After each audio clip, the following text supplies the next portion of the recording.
Fue catedrático, escribió libros, llenó auditorios y se burló de la fe durante toda su vida.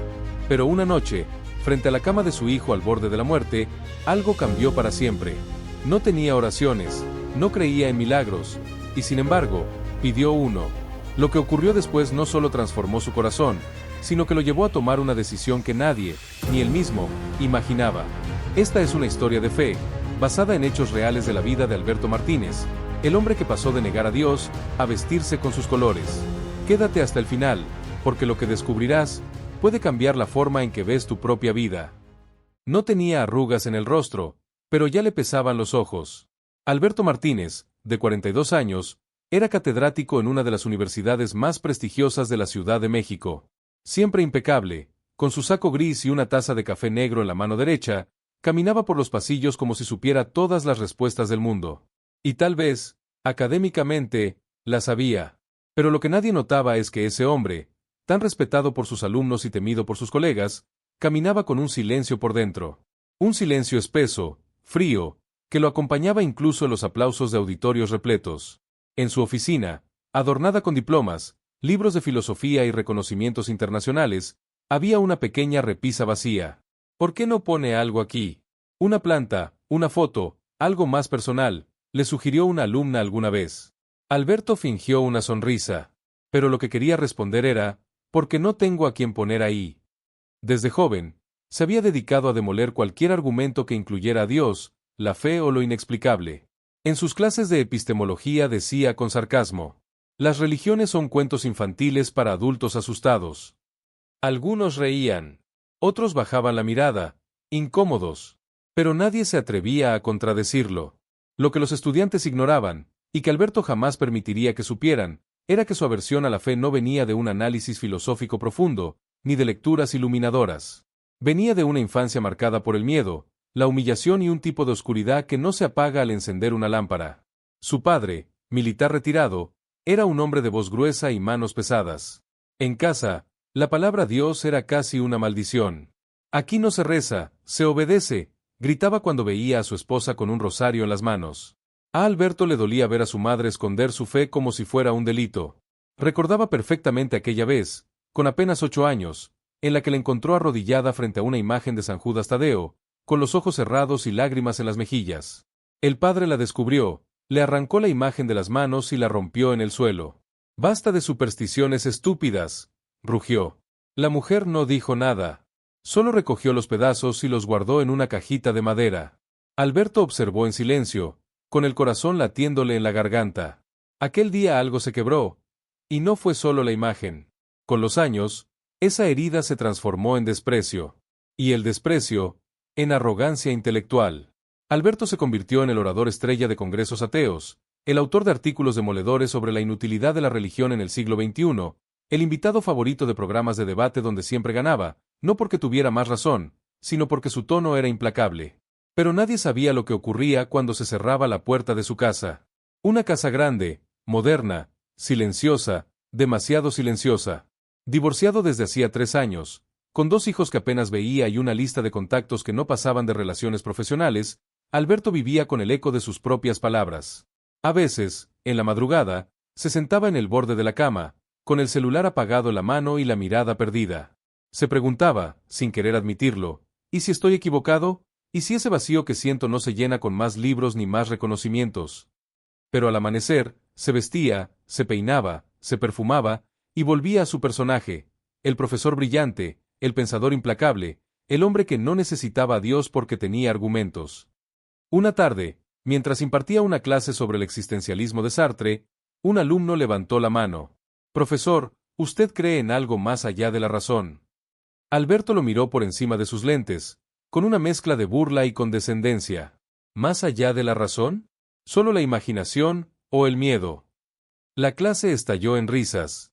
El alumno bajó la mano. Alberto, como siempre, había ganado. Pero esa misma noche, al llegar a casa, encontró una carta bajo la puerta. No tenía remitente. Solo decía, «Tu madre rezaba por ti cada noche, incluso cuando tú dormías». San Judas fue testigo.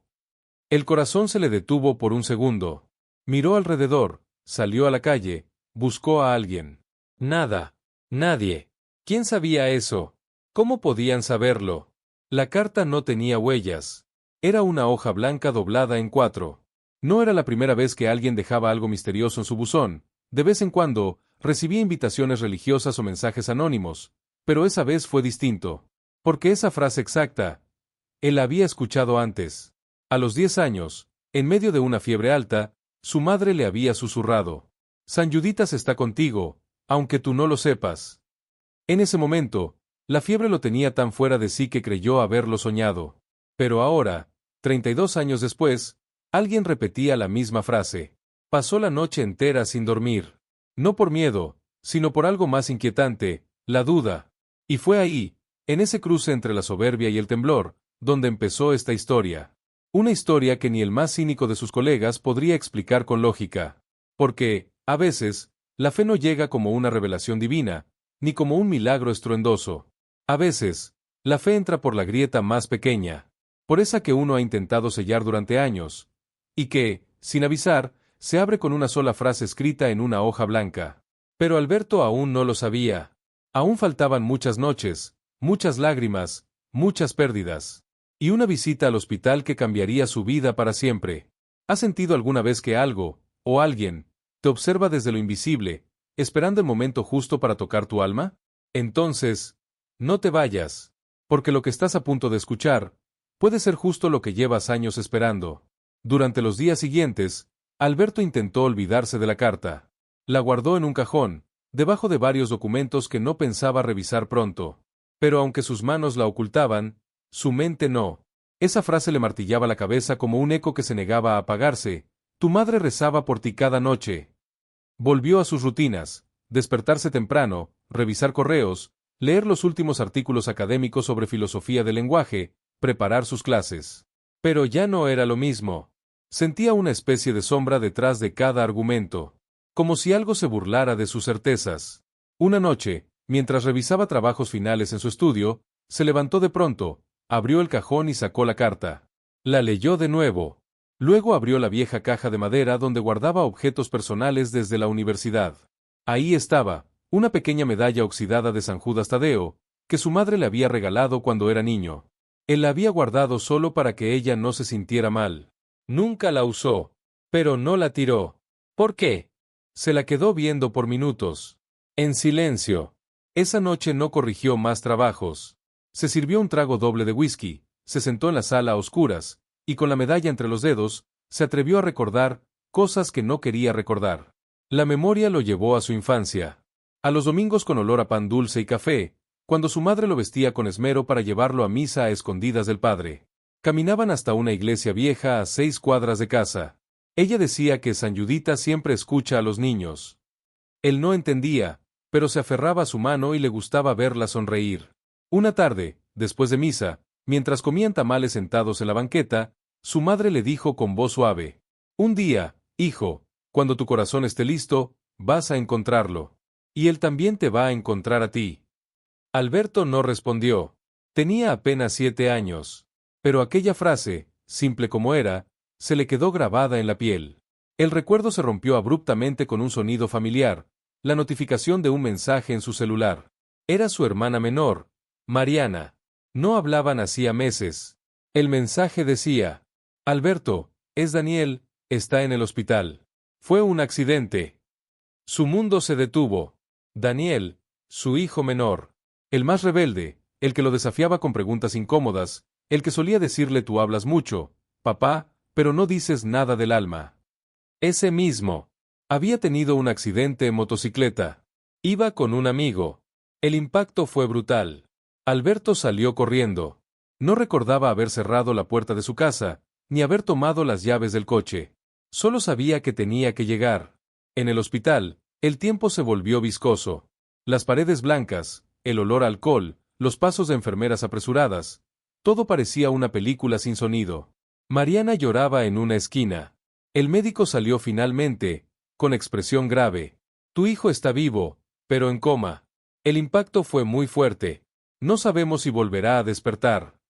Alberto sintió como si algo le desgarrara el pecho por dentro. Quiso gritar, pero no salía nada. Solo lágrimas. Pasó la noche entera sentado junto a la camilla, observando a su hijo con tubos, cables y monitores. Cada pitido del electrocardiograma era una tortura. Y entonces ocurrió algo que ni él mismo supo explicar. A las 3 de la mañana, cuando todos dormían o fingían dormir, Alberto salió al pasillo. Caminó sin rumbo. Dobló una esquina, subió una escalera, cruzó una puerta que ni sabía que existía, y llegó a una pequeña capilla dentro del hospital. Era humilde. Tenía bancos de madera gastada, flores marchitas en un jarrón, y una vela encendida frente a una imagen de San Judas Tadeo. Justo esa. Él se detuvo. Respiró hondo. El corazón le latía como nunca antes. Las manos le temblaban. Se sentó en la última fila. Nadie más estaba ahí. Pasaron minutos. Quizás una hora. El silencio era tan profundo que se podía escuchar el chasquido de la vela. Y, sin entender por qué, se arrodilló. No sabía rezar. No recordaba cómo. Pero las palabras salieron solas, entrecortadas, quebradas. Si estás ahí, si no eres solo una historia más, si alguna vez escuchaste a mi madre, por favor, devuélveme a mi hijo. No hubo coros celestiales, ni luces brillantes. Solo él, de rodillas, con el rostro entre las manos. Por primera vez en años, sin máscara. Se quedó ahí, llorando en silencio, hasta quedarse dormido en el banco. Lo despertó el sonido de su celular. Eran casi las 7 de la mañana. Un mensaje de Mariana. Despertó. Tardó unos segundos en entender. Volvió corriendo a la habitación. Daniel estaba despierto. Tenía la mirada perdida, pero consciente. El médico no podía explicarlo. Sinceramente, es un caso extraño. No tenía respuesta cerebral hace horas. Y ahora, habla, reconoce, respira por sí solo. No tengo una explicación médica. Alberto tampoco. Pero por dentro, algo había cambiado. Se acercó a su hijo. Le tomó la mano. Daniel lo miró con debilidad y dijo: «Papá, vi a un hombre con túnica verde. Me tomó de la mano. Me dijo que tú habías pedido por mí». El profesor sintió como se le estremecía cada rincón del cuerpo. Esa noche, al llegar a casa, buscó la caja donde estaba la vieja medalla de San Judas Tadeo. La colocó en la repisa vacía de su oficina, encima de todos sus títulos. Y por primera vez en años, no se sintió solo. Durante los días que siguieron, Alberto intentó hacer lo que siempre supo hacer mejor: razonar. Buscó explicaciones clínicas, estadísticas, probabilidades. Habló con especialistas, revisó estudios, pidió copias del expediente médico. Pero cada respuesta lo dejaba más confundido. Todos decían lo mismo: lo de Daniel no tenía lógica. No había medicamentos que justificaran ese tipo de recuperación, ni señales neurológicas previas que lo anticiparan. Uno de los doctores, con honestidad brutal, le dijo: «Si yo creyera en los milagros, lo llamaría así. Pero soy médico. Solo puedo decirle que esto no tiene explicación». Esa palabra, milagro, retumbaba en la cabeza de Alberto como un tambor lejano que poco a poco se acercaba. Mientras tanto, Daniel mejoraba rápidamente. En cuestión de días comenzó a caminar. Sus análisis salían normales. Su ánimo era estable. Pero había algo en su mirada, algo que no estaba ahí antes del accidente. Una especie de calma serena, de certeza inexplicable. Como si ya no tuviera miedo de nada. «¿Qué sientes, hijo?», le preguntó Alberto una noche, mientras lo acompañaba en la habitación del hospital. Daniel lo miró, con una sonrisa suave y madura que no parecía de un joven de 18 años. «Siento que regresé por algo. Que alguien me sostuvo. No sé cómo explicarlo, pero lo sé. Y tú también lo sabes, ¿verdad?». Alberto desvió la mirada. Se levantó de la silla fingiendo revisar algo en su celular. No podía responder. Porque sí, lo sabía. Lo sentía. Pero no estaba listo para decirlo en voz alta. Aún no. Al salir del hospital esa noche, en lugar de regresar directamente a casa, tomó un desvío. Manejó sin rumbo hasta llegar a una calle que no pisaba desde niño, la colonia donde vivía su abuela materna. Estacionó el coche frente a una casa pequeña, de fachada blanca y rejas oxidadas. Allí había pasado los únicos veranos felices de su infancia. Donde su madre reía sin miedo, donde los rezos eran susurros amorosos y no castigos. Bajó del coche y caminó lentamente por la acera. Frente a la iglesia del barrio, una parroquia antigua, con campanario agrietado y olor a cera derretida, Se detuvo. No pensaba entrar. Solo observar. Pero en la entrada, una niña de unos 6 años le extendió una estampita. «Es San Juditas», dijo con naturalidad. «Es para ti». Alberto la tomó, desconcertado. Iba a preguntarle cómo se llamaba, pero cuando levantó la vista, ya no estaba. Miró a ambos lados. Nada. Era como si se hubiera desvanecido. Entró. No sabía por qué, pero entró. Tal vez por curiosidad, tal vez por impulso, tal vez por una fuerza más profunda que no podía nombrar. Se sentó en una banca de madera, la estampita en las manos. Frente al altar, la figura de San Judas Tadeo parecía más viva que una estatua. Las velas titilaban como si respondieran a algo que no se veía. Por primera vez en años, no pensó, solo sintió. Cerró los ojos y dejó que una oleada de memorias lo inundara. La voz de su madre, la imagen rota en el suelo, los rezos susurrados en las noches de fiebre, las lágrimas que nunca se permitió derramar. Y entonces, sintió algo en el pecho. No un dolor, no un susto. Era como una presión tibia, como si alguien lo estuviera tocando desde dentro. Abrió los ojos. Todo seguía igual. Y sin embargo, todo era distinto. Salió de la iglesia en silencio. Pero por dentro, algo ya había comenzado a cambiar. Esa misma noche, en su departamento, intentó leer. Pero no pudo. Cerró el libro. Caminó por la sala. Miró sus estanterías, repletas de tratados filosóficos, ensayos científicos, argumentos contra la existencia de Dios. Todos esos libros, que por años fueron su escudo y su espada, ahora le parecían huecos. Encendió su laptop. Buscó en Internet, milagros atribuidos a San Judas Tadeo. Los primeros resultados eran testimonios de gente común, una madre que rezó por su hijo enfermo, un hombre que sobrevivió a un accidente, una anciana que recuperó la vista.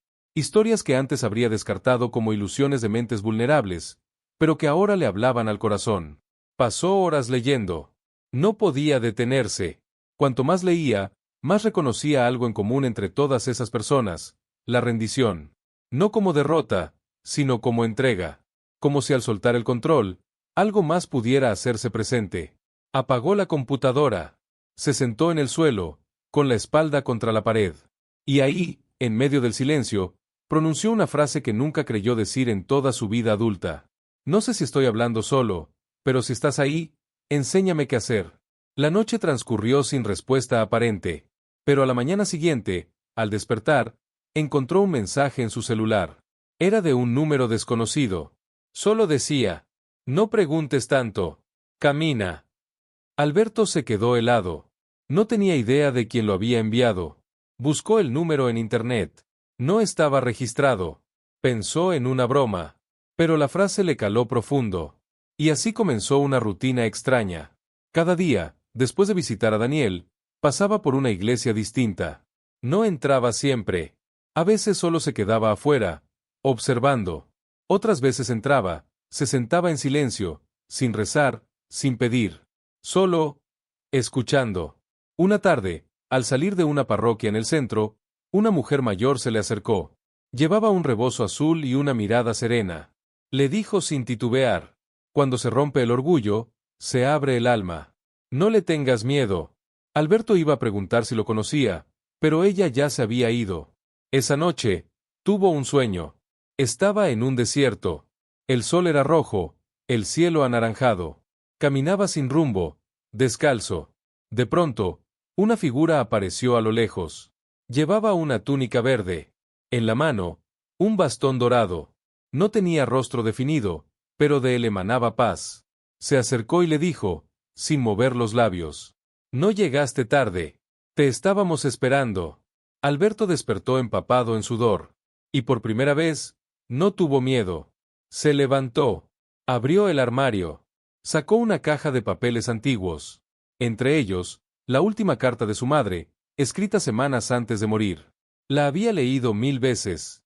Pero esta vez, al mirarla con ojos distintos, notó algo que antes no. En la esquina inferior, con letra temblorosa, había una frase que parecía un añadido: «Si algún día lo necesitas, él sabrá llegar». No decía quién era él.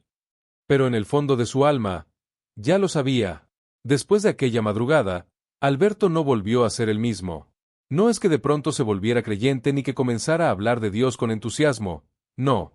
Él seguía siendo reservado, cauto, meticuloso. Pero dentro de él había una llama, pequeña, casi imperceptible, como una brasa a punto de apagarse, pero viva. Y esa brasa comenzaba a calentar partes de su alma que él pensaba muertas. Daniel ya estaba en casa, recuperado físicamente, aunque pasaba mucho tiempo en silencio. No era el silencio de un adolescente distraído, sino el de alguien que carga algo grande por dentro. Cierta tarde, mientras estaban en la cocina compartiendo un té, Daniel dejó la taza sobre la mesa, lo miró a los ojos y soltó: «Papá, yo vi a alguien, cuando estaba en coma». Alberto levantó la mirada, en alerta. «¿A qué te refieres?».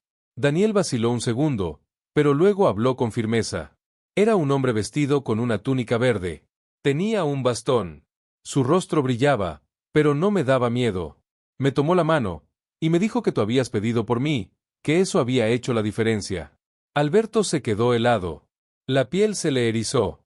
No le contó del sueño, ni de la figura parecida que vio en su desierto onírico.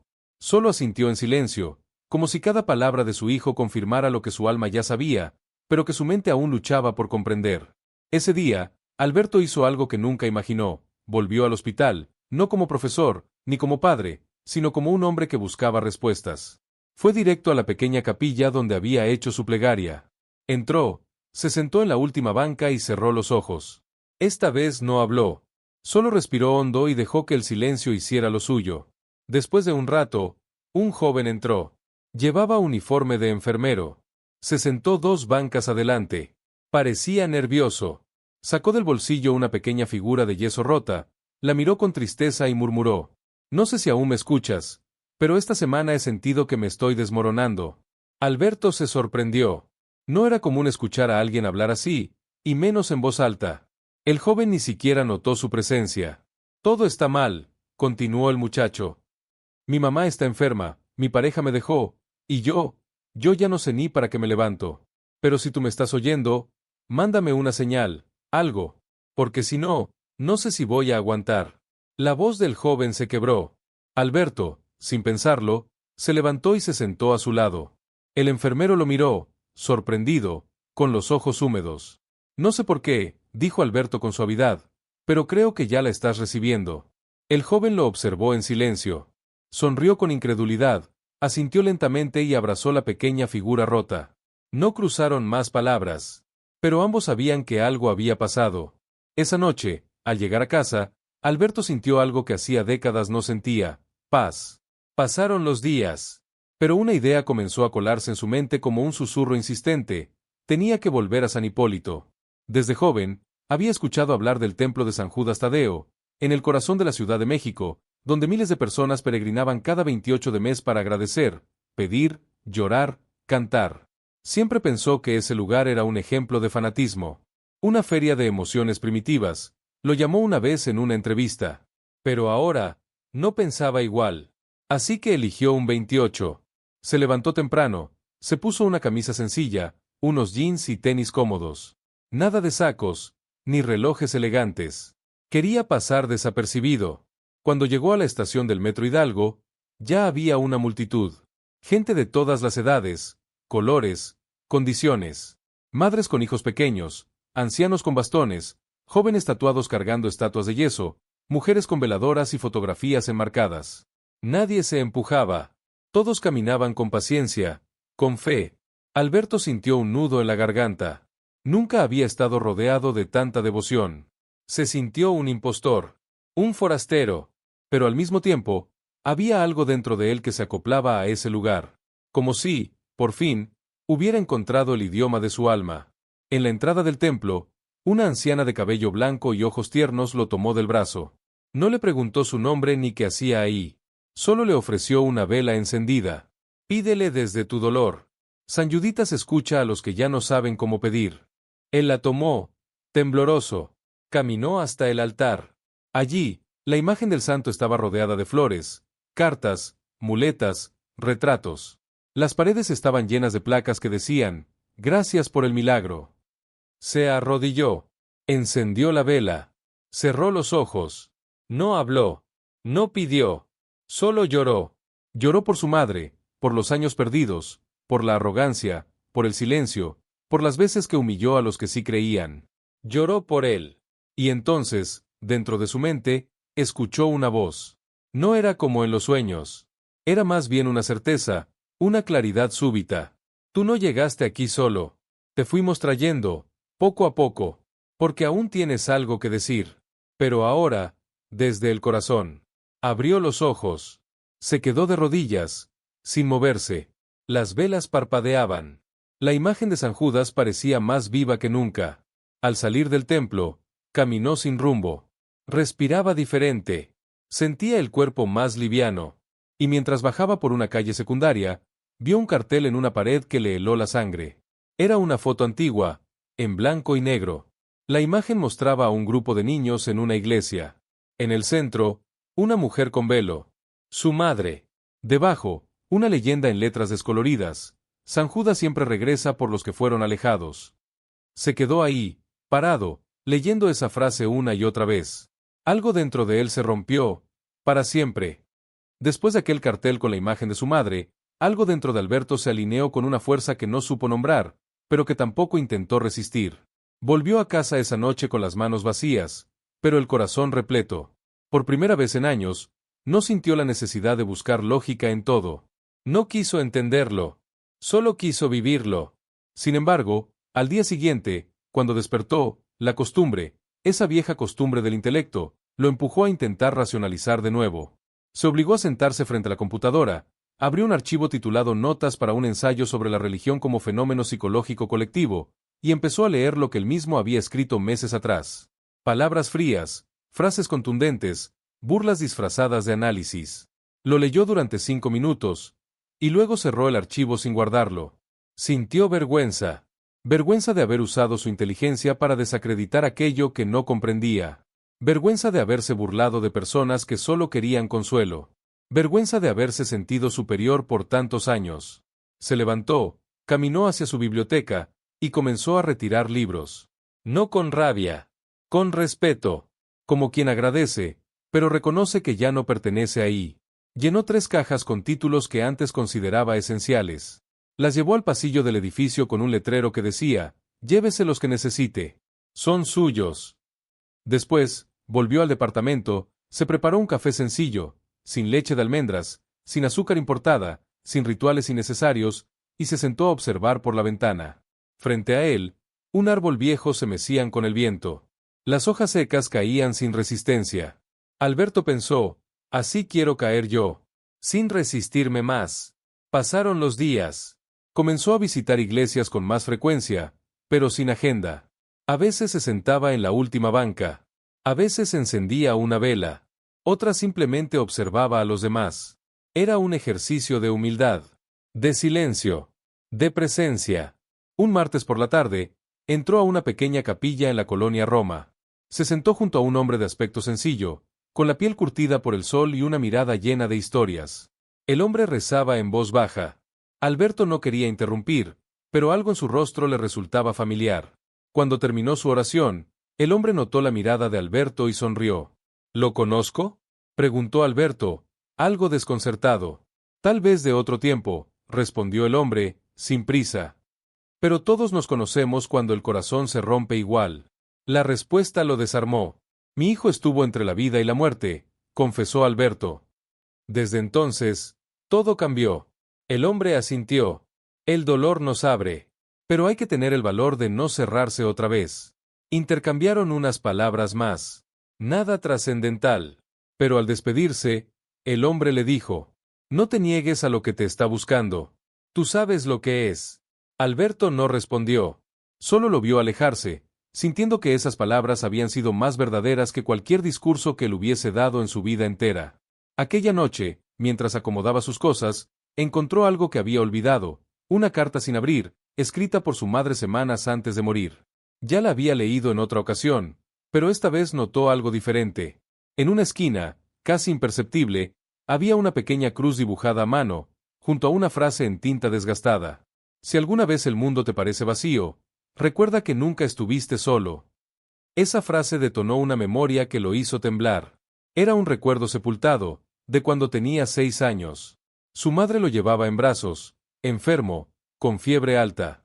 Él lloraba, temblando, y ella murmuraba al oído: San Juditas no va a dejar que te pase nada, mi vida. Yo lo pedí con toda mi alma. Nunca antes había recordado esas palabras. Nunca había querido hacerlo. Pero ahora todo tenía sentido. Durante semanas, los pequeños signos continuaron. Un niño que le ofrecía una flor afuera de la iglesia. Una canción que sonaba en la radio justo cuando necesitaba escucharla. Un mensaje de una exalumna agradeciéndole por haberla inspirado a buscar sentido más allá de la razón. Cosas que, para otros, podrían ser casualidades, pero para él, eran guiños. Confirmaciones. Una tarde, Daniel entró a su estudio. Papá, dijo con tono tranquilo.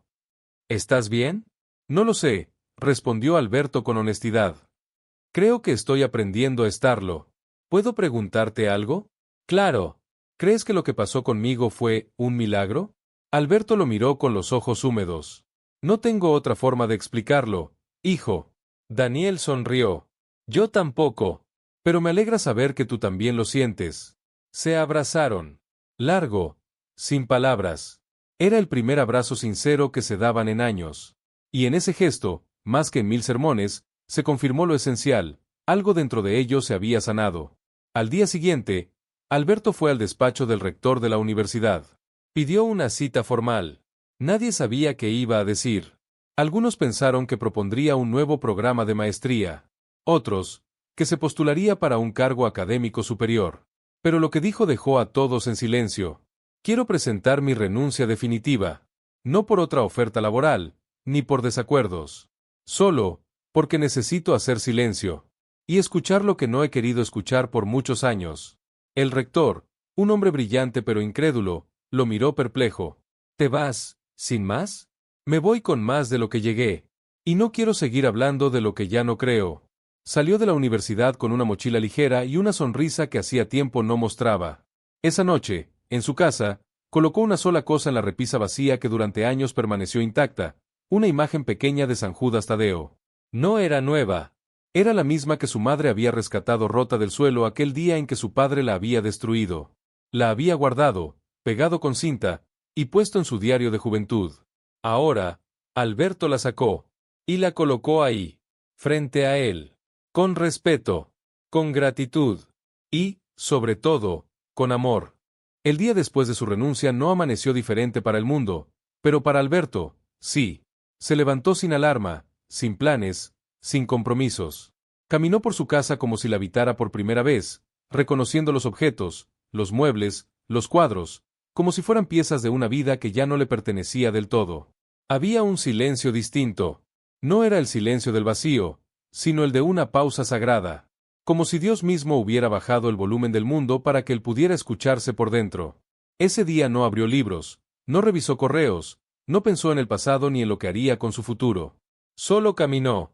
Tomó una mochila vieja, guardó una libreta, un bolígrafo, una botella de agua, y salió sin rumbo. Caminó por barrios que no pisaba desde hacía décadas, cruzó parques donde jugaba de niño, se detuvo frente a una panadería que aún conservaba el mismo aroma de su infancia. Compró un pan de anís, lo sostuvo entre las manos y, por primera vez en muchos años, lloró sin vergüenza. No de tristeza, sino de memoria.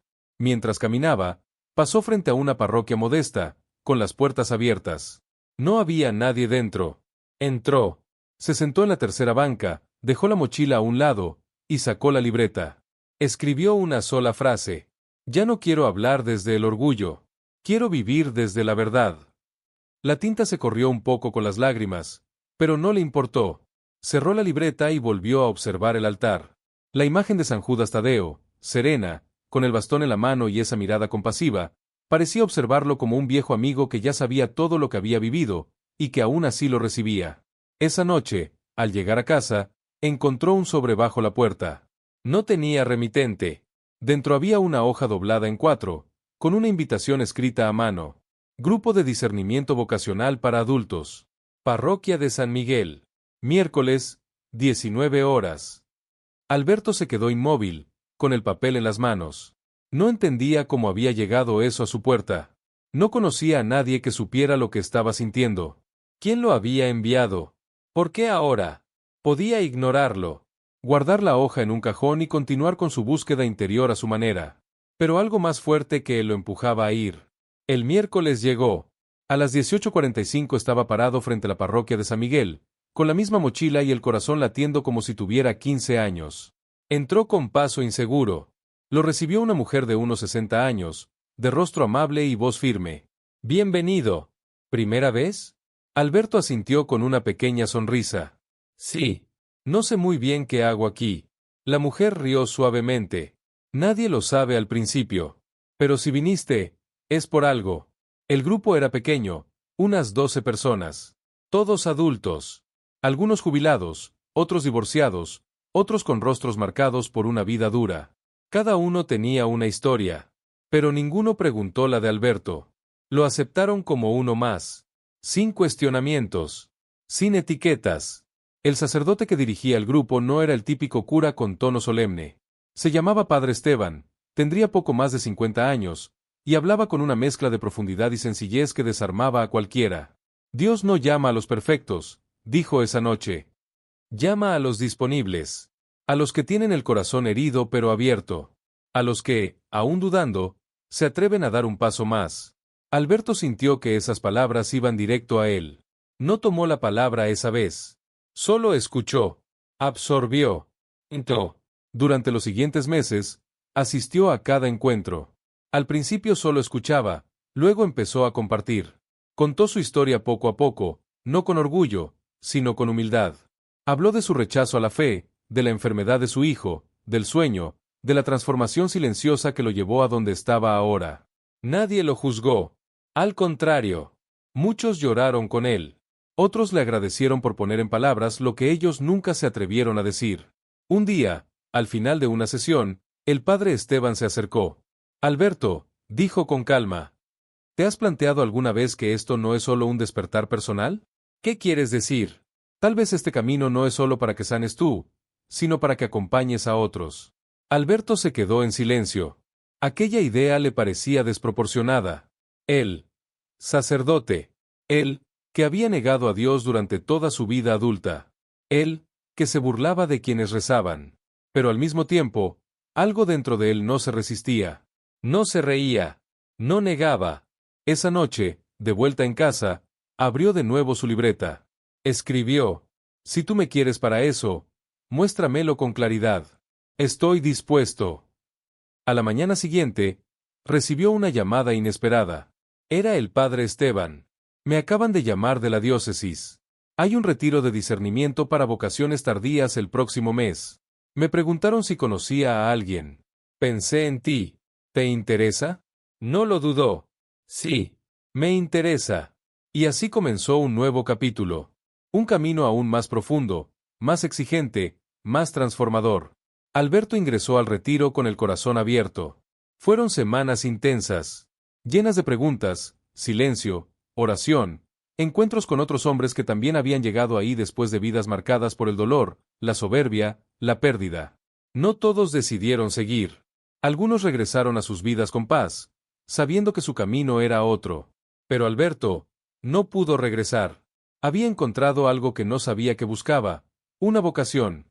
Una mañana, durante la misa de clausura del retiro, cuando recibió la hostia, sintió que su cuerpo entero se estremecía. No era emoción, era certeza. Estaba en el lugar correcto, en el tiempo correcto, con el alma limpia. Esa misma noche, llamó a Daniel. «Hijo, quiero contarte algo». «¿Todo bien, papá?» «Sí, muy bien. Voy a entrar al seminario». Hubo un silencio largo al otro lado del teléfono. «¿De verdad?» «Sí. No lo planeé, pero siento que es lo que tengo que hacer». Daniel respiró hondo. Luego dijo: «Sabía que esto iba a pasar. Desde que desperté del coma, sabía que ibas a terminar haciendo algo así». «¿Y qué piensas?» «Pienso que Dios tiene sentido del humor».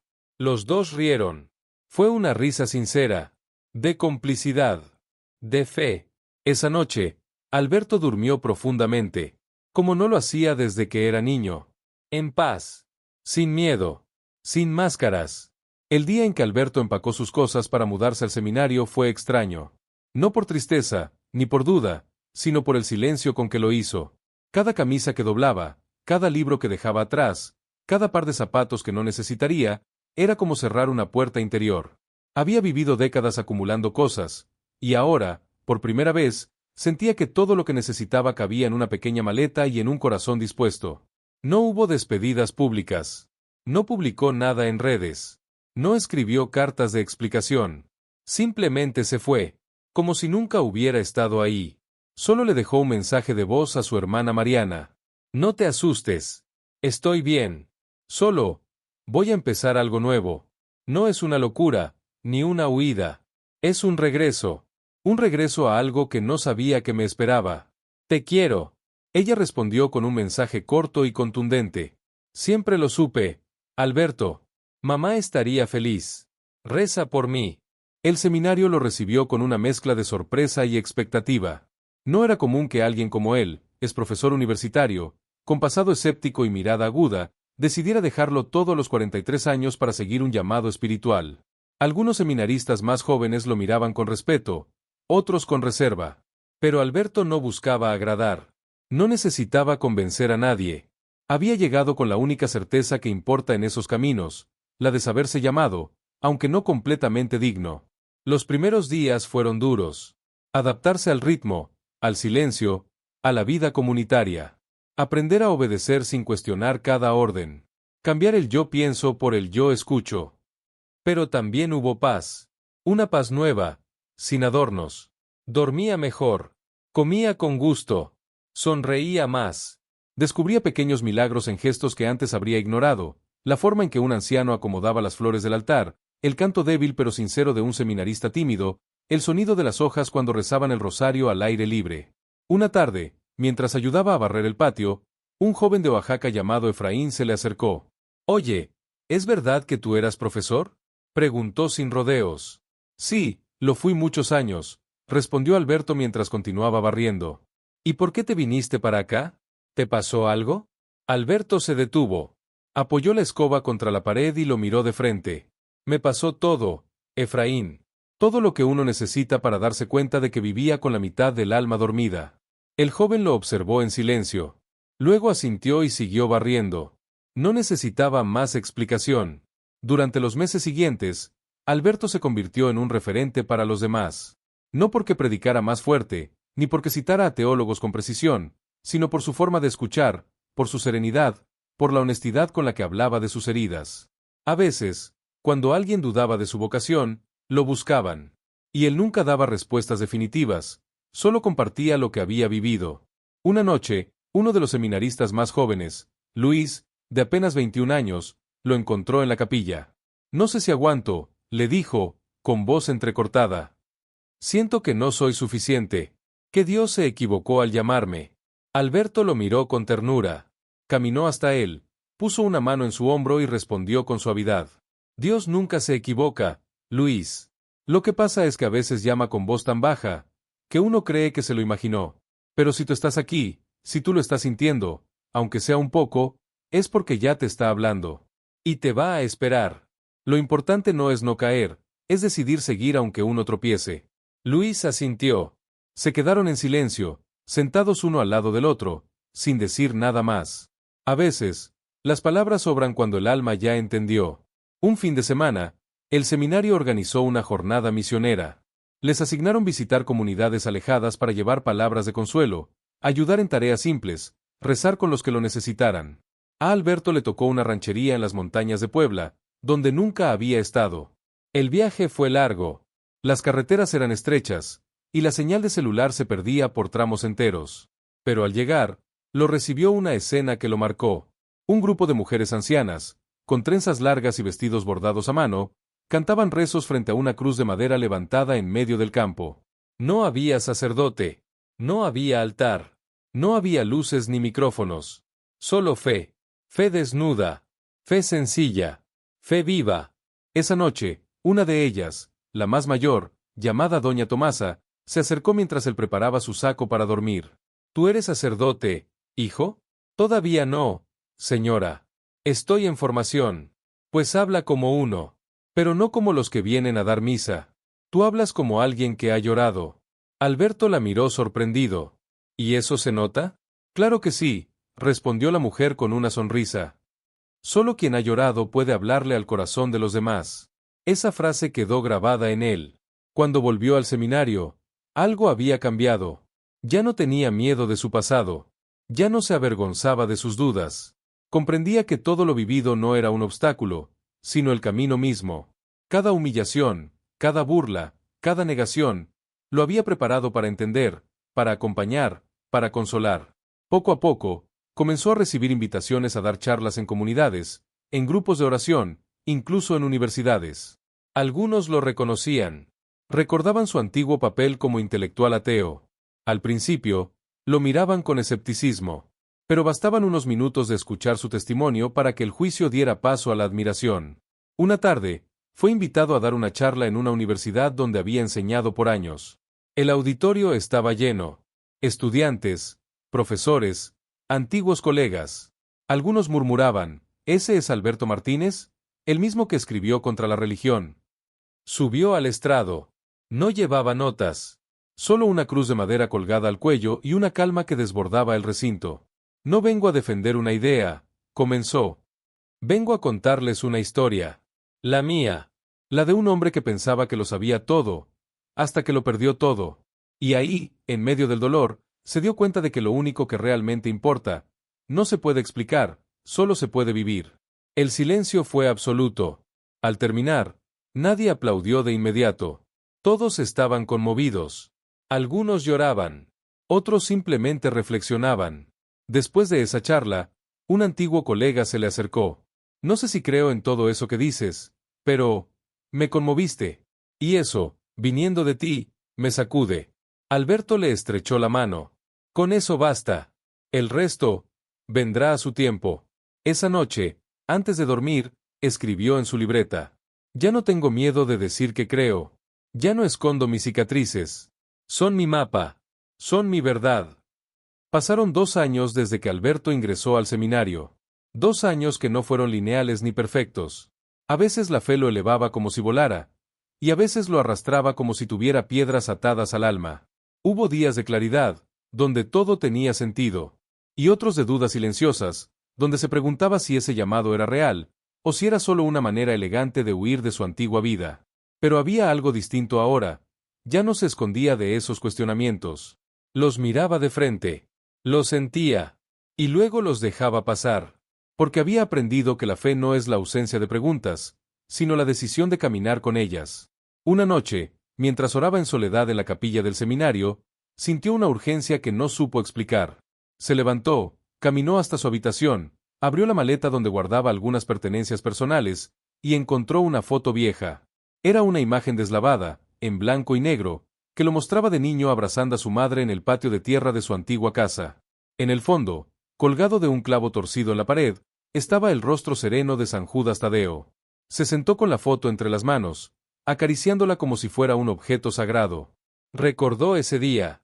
Su madre había preparado tamales y lo había llevado al templo por primera vez. Tenía 6 años. Después de la misa, lo había sentado en una banca de piedra y le había dicho: «Hijo, algún día vas a entender que Dios nunca deja de hablar. Solo hay que aprender a escuchar con el corazón». Alberto cerró los ojos. Era como si su madre aún estuviera ahí, hablándole, acompañándolo. En ese instante, comprendió que no estaba solo en ese camino, que su vocación no había comenzado con la enfermedad de Daniel, ni con el sueño del desierto, ni con su renuncia a la universidad. Había comenzado mucho antes, quizá desde antes de que naciera, solo que tardó más en reconocerlo. Esa semana, el rector del seminario lo llamó a su oficina. «Alberto», le dijo con voz cálida, «ha llegado una invitación para ti. Es algo poco común, pero creo que no es casualidad». Le entregó una carta con membrete oficial. Era una solicitud para que diera una charla en un programa de televisión católico, donde hablarían sobre vocaciones tardías. Querían que él compartiera su testimonio. Al principio dudó. No se sentía cómodo frente a cámaras. Pero algo le dijo que debía hacerlo. No por protagonismo, sino porque alguien, del otro lado de la pantalla, tal vez necesitaba escuchar que aún estaba a tiempo de regresar. La grabación fue en un estudio modesto, con un equipo pequeño pero respetuoso. El conductor lo recibió con calidez, sin preguntas invasivas. «Solo cuéntanos lo que te nazca», le dijo antes de empezar. Alberto respiró hondo. Miró al lente de la cámara como si mirara a una persona real, y comenzó. Fui un hombre que negó a Dios durante 40 años. Enseñé a otros a dudar, a burlarse, a sentirse superiores por no creer. Y luego, Dios me mostró que el amor no se impone, se espera, que la fe no entra por la fuerza, sino por la herida. Y yo estaba herido, pero no lo sabía. Durante 30 minutos habló sin guión. Contó su historia con lágrimas sinceras, sin dramatismos. Habló de su madre, de Daniel, de su renuncia, del seminario, de sus caídas, de sus miedos, y de cómo, en cada paso, San Judas Tadeo fue apareciendo como una promesa cumplida que solo necesitaba tiempo para florecer. Al terminar, el camarógrafo tenía los ojos rojos. La productora se le acercó en silencio y le dijo: «Gracias. Yo había perdido la fe. Hoy, creo que quiero buscarla de nuevo». Esa noche, al regresar al seminario, encontró en su correo una decena de mensajes de personas que habían visto la transmisión. Algunos compartían historias de conversión. Otros simplemente agradecían. Pero uno en particular lo conmovió profundamente. Era de un hombre que firmaba solo como Roberto. Decía así: «Profesor Martínez, fui su alumno hace años. Yo era de los que se reía con usted cuando ridiculizaba la fe. Quiero que sepa que lo admiraba, pero también que su manera de hablar me dejó un vacío. Después de ver su testimonio, lloré por primera vez en mucho tiempo. Yo también quiero volver. ¿Cree que aún puedo?». Alberto respondió esa misma noche: «Claro que puedes. Dios no cierra la puerta, solo espera a que toquemos. Yo estaré aquí, si necesitas a alguien que te acompañe». Esa respuesta marcó algo en su interior. Entendió que su historia no era suya. Era una herramienta, un puente, un espejo para los que ya no se reconocían en el rostro que veían cada mañana. Poco después, recibió la noticia que esperaba, y temía, desde hacía meses. Su ordenación como diácono estaba confirmada. Era el paso previo al sacerdocio. Uno que no todos lograban. Uno que implicaba un compromiso más profundo, una renuncia más definitiva. Cuando recibió la sotana por primera vez, la sostuvo entre las manos como si fuera un manto sagrado. No era un traje. No era un símbolo. Era una promesa. De entrega. De servicio. De amor. Esa noche, se arrodilló en la capilla y rezó sin palabras. Solo con el corazón. Y en medio del silencio, sintió una certeza que lo atravesó entero. No es que yo haya encontrado a Dios. Es que Él nunca dejó de buscarme. El día de su ordenación sacerdotal amaneció con una lluvia suave que parecía bendecir silenciosamente las calles. No era un aguacero, sino una llovizna constante, casi como un susurro del cielo. Alberto se despertó antes del amanecer. No porque lo necesitara, sino porque su alma simplemente no podía dormir. Había soñado con su madre, otra vez. En el sueño, ella no hablaba. Solo lo miraba desde una banca de iglesia, con la misma expresión que tenía cuando él era niño y jugaba a ser importante con un palo a modo de micrófono. Se sentó en la cama por unos minutos, con la sotana doblada sobre sus piernas. La tomó entre las manos como quien sostiene una historia, no una tela. Y lo era. Esa sotana, blanca con bordes dorados, no representaba solo su vocación. Era la confirmación de que todo su camino, incluso sus errores, lo habían llevado hasta allí. Mientras se vestía, no pensó en los títulos colgados que ya no estaban en su oficina, ni en los auditorios llenos, ni en los debates donde siempre tenía la última palabra. Pensó en Daniel, en la pequeña vela que encendió aquella madrugada en el hospital, en la figura de San Judas Tadeo brillando en medio de la incertidumbre. Pensó en la niña que le regaló la estampa, en la carta anónima, en el sueño del desierto. Y también, por supuesto, pensó en su madre. La ceremonia fue en la catedral de su diócesis. Una estructura imponente, de techos altos y vitrales antiguos que proyectaban luz de colores en las bancas. A pesar del tamaño del lugar, todo parecía íntimo, como si el tiempo se hubiera detenido solo para ese momento. Cuando Alberto entró, ya con la sotana puesta, algunos lo reconocieron. Otros no sabían quién era, pero notaban algo en su presencia. No era la seguridad arrogante del pasado. Era algo más profundo, una paz que no pedía aplausos. Una fe que no necesitaba adornos. En una de las primeras bancas, Daniel lo observaba con los ojos brillosos. Había viajado desde Monterrey solo para estar ahí. No había dicho nada por teléfono. Solo apareció esa mañana con una sonrisa y un abrazo. No me lo iba a perder, le susurró antes de que comenzara la misa. El rito fue solemne, profundo, lleno de símbolos que Alberto entendía ahora desde otro lugar. Cuando el obispo le impuso las manos sobre la cabeza, una lágrima descendió por su mejilla sin que él la notara. No por emoción pasajera, sino por el peso de lo que estaba aceptando. Un peso dulce. Una carga sagrada.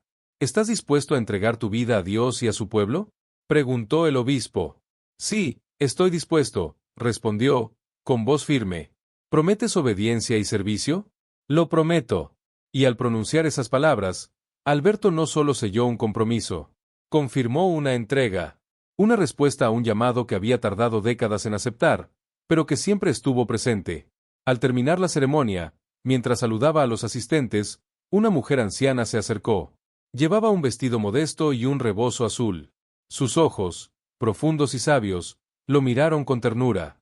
¿Me recuerda?, le preguntó. Alberto la observó unos segundos. Había algo familiar en su rostro, pero no lograba ubicarla. Usted me ayudó en una capilla, hace años. Yo estaba con una figura rota de San Judas. Usted me dijo que ya estaba recibiendo la señal que pedía. Yo era enfermera en aquel hospital donde su hijo estuvo. Alberto se quedó en silencio, conmovido.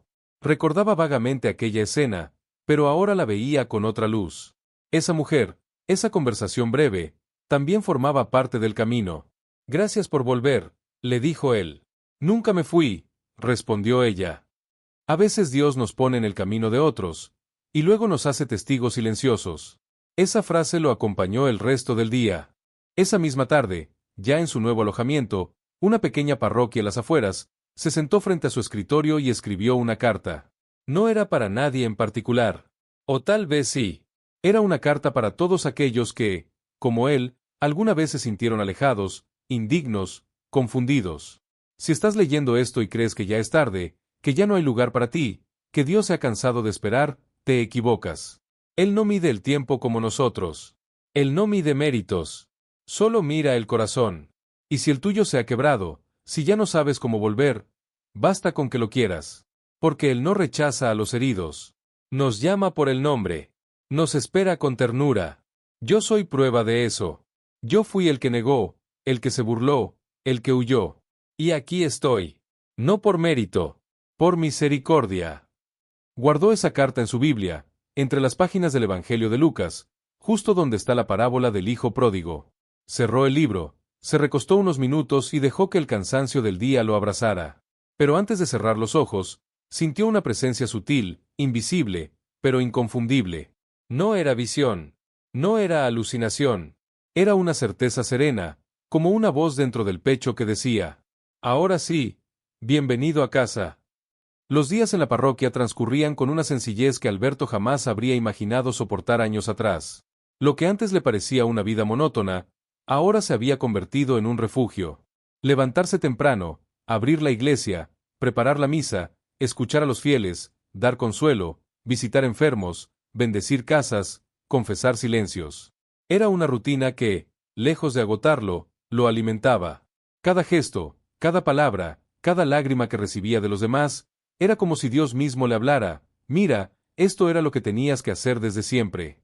La parroquia era humilde, en un barrio popular lleno de niños corriendo, perros ladrando, señoras vendiendo tamales y hombres cargando bultos en silencio. Y sin embargo, ahí, en medio de ese caos hermoso, Alberto sentía a Dios con más fuerza que en cualquier catedral europea que había visitado en su antigua vida intelectual. Uno de los momentos que más lo marcaba cada semana era la confesión. Las personas llegaban con vergüenza, con miedo, con heridas abiertas, pero también con una fe desbordante. A veces, bastaban 2 frases para que un alma soltara el peso de años. Un viernes, justo antes de cerrar la iglesia, un joven se acercó tímidamente al confesionario. No tendría más de 25 años. Tenía tatuajes en los brazos, ojeras marcadas y la voz rota. «Padre, ¿usted me puede escuchar aunque no crea mucho?». Alberto sonrió detrás del pequeño cancel. «Claro que sí. Aquí no se exige fe perfecta, solo un corazón sincero». El joven respiró hondo y comenzó a hablar. Era un exconvicto. Había pasado por drogas, violencia, abandono. Contó que su madre siempre había rezado por él, que en la cárcel encontró una estampa de San Judas Tadeo tirada en el patio, y que esa imagen le hablaba. No literalmente, pero sentía que lo protegía. ¿Y usted cree que Dios puede perdonarme todo lo que hice? Alberto se quedó en silencio un instante. Luego dijo, Hijo, si Dios no pudiera perdonarte, yo no estaría aquí. El muchacho lloró. Salió del confesionario distinto, liviano, como si por fin pudiera caminar sin cadenas.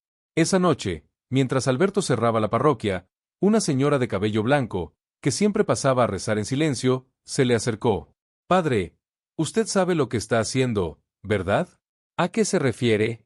Usted no solo nos da misa, nos está devolviendo la fe, nos está recordando que Dios no se olvida de los rotos. Alberto no supo qué decir. Solo bajó la cabeza con humildad. A veces, las palabras de los otros son los espejos donde uno entiende su propia misión. Pasaron los meses. Un día, mientras limpiaba un rincón del despacho parroquial, encontró una vieja caja con papeles olvidados, rosarios rotos y estampas descoloridas. En el fondo, había una carta arrugada con fecha de hace más de 30 años. No tenía remitente, pero sí un destinatario, para el hijo que aún no ha encontrado su camino. La letra era delicada, femenina. La reconoció de inmediato. Era la letra de su madre. Sus manos temblaron al abrirla. El papel olía a polvo y tiempo. La carta decía, Mi querido hijo, si alguna vez este mundo se vuelve muy frío, si las palabras ya no significan nada, si sientes que tu vida perdió el rumbo, busca a San Judas. Él siempre fue mi refugio. Yo rezo por ti cada noche, incluso si tú ya no me crees. Y le pido que cuando tu corazón esté listo, te muestre lo que no puedes ver. Porque tú no naciste para el ruido. Naciste para escuchar a los que ya no pueden hablar. Y Dios te va a esperar, lo juro. Alberto apretó el papel contra el pecho y se arrodilló ahí mismo. No lloraba por tristeza. Lloraba porque entendía. Porque todo, absolutamente todo, había sido parte de un diseño amoroso. Porque esa carta, escrita antes de que él perdiera la fe, ahora llegaba como una profecía cumplida. Los días siguientes los vivió como en oración constante. Más silencioso, más entregado. Sentía que algo se acercaba. No sabía qué.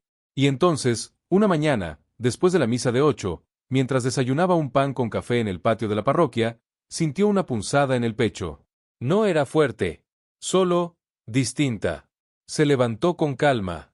Caminó hacia su habitación, cerró la puerta, se sentó en su silla de siempre, y sacó su libreta. Escribió una última frase. Gracias. No por salvarme, sino por no soltarme mientras me perdía. Minutos después, un voluntario lo encontró inclinado sobre la mesa. Dormía, pero ya no respiraba. Su rostro tenía una expresión serena, como si hubiera cruzado al otro lado abrazado por la paz. Como si la muerte no lo hubiera sorprendido, sino liberado. El barrio entero se conmovió. La noticia corrió de boca en boca. El padre Alberto se fue como vivía, en silencio, pero lleno de amor. Llegaron personas de todos lados. Antiguos alumnos, seminaristas, exateos, madres solas, jóvenes tatuados, niños con velas. Todos con la misma sensación. Habían conocido a un hombre que les enseñó que nunca es tarde para regresar. El día de su misa de cuerpo presente, un niño de no más de 10 años colocó sobre su ataúd una figura pequeña de San Judas Tadeo, hecha con plastilina. Y dijo, Él me enseñó que Dios también me escucha a mí. Y fue entonces que se entendió todo. La vida de Alberto no fue una conversión cualquiera. Fue una misión. Una historia escrita con errores, pero también con redención. Una prueba viva de que no importa cuán lejos hayas caminado, el amor siempre sabe encontrarte.